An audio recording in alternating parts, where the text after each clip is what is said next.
Machair, one of the rarest habitats in Europe, a fertile low-lying grassy plain made of high shell content sand. Its origins date back to the Ice Age, where meltwater from glaciers swept vast amounts of sand in the sea that were then driven ashore by wind and wave action, creating the characteristic dunes and white beaches of Machair. My name is Jamie Boyle and I'm a site manager for the Royal Site Protection of Birds. The reserve was set up as a research and survey area, and that's what it's been achieving for the last 50 years. Ultimately, we want to carry on doing the research and survey work and to help bring wildlife into the crofting system and help it sort of coexist with the crofting system. But it's not only wildlife that relies on the Machair.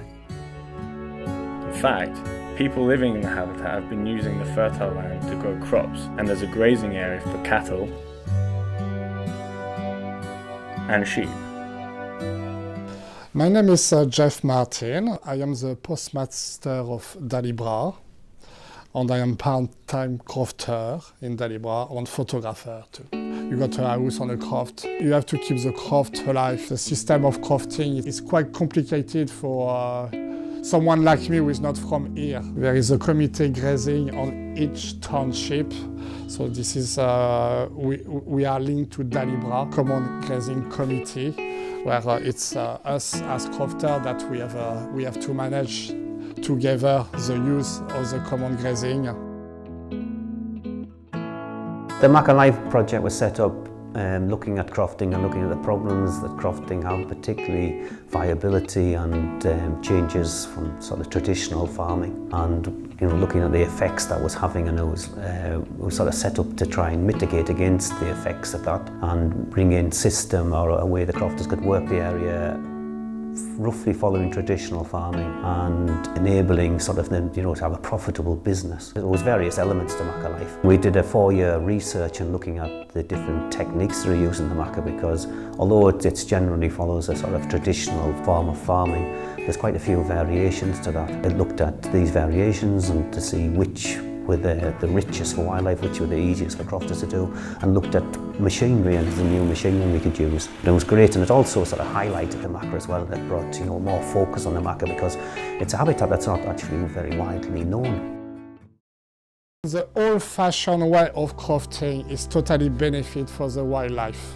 But nowadays things are changing very fast with the use of heavy machinery, new breed of sheep and cattle. The people tend not to keep native breed. The last 5 years we have decided to not to be like the other crofter. 10 years ago for cattle we had Aberdeen Angus cattle, and we had a very harsh cold winter. We were probably at 8,000–9,000 pounds of feeding for 5 cattle, and it was not worth it at all. So we decided maybe to review, to change our livestock, and 2–3 years later we got rid of the Aberdeen Angus and we went to the Highland cattle that are native from the island, that are less demanding, that are eating less and are doing less damage on the ground too, so that's very important.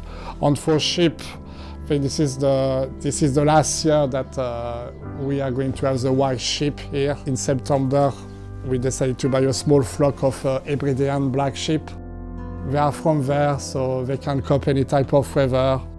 They eat less, they just lamb outside.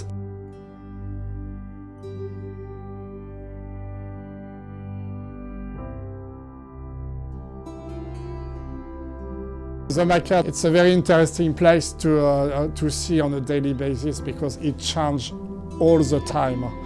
Hour by hour the color change. During the winter, when it's stormy, the sound from the shore is blasting everywhere. The way that the environment is changing, you can go any time of the year, you will see something different.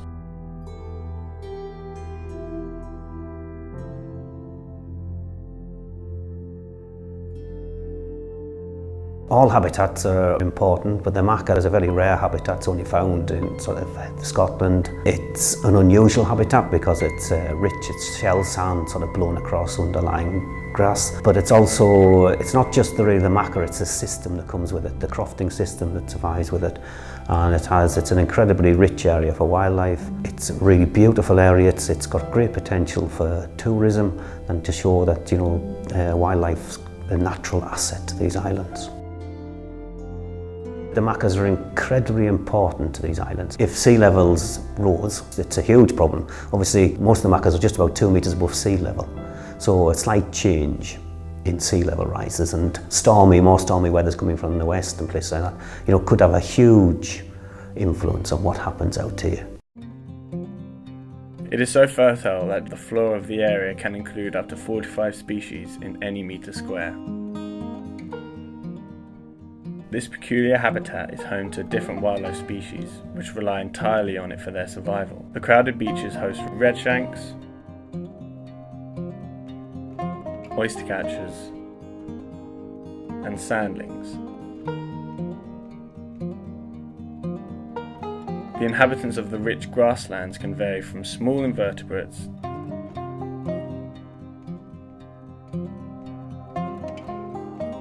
to ground-nesting birds such as geese,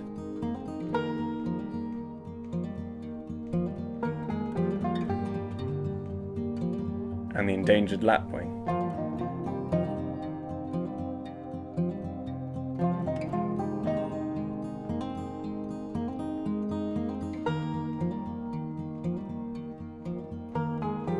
Because of our location on Croft, we are in touch with SNH, RSPB, and many public agencies from UK, Europe.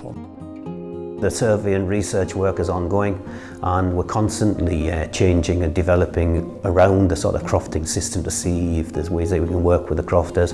At the moment, we're concentrating on using the government agri-environmental schemes. Organisations like the RSPB don't have enough money to sort of make huge changes out here, so we try to utilise sort of money that's made available by the government, and we try to pressurise the government into recognising the area and that it's worth putting money in and helping sort of the farming and crofting and wildlife on these islands.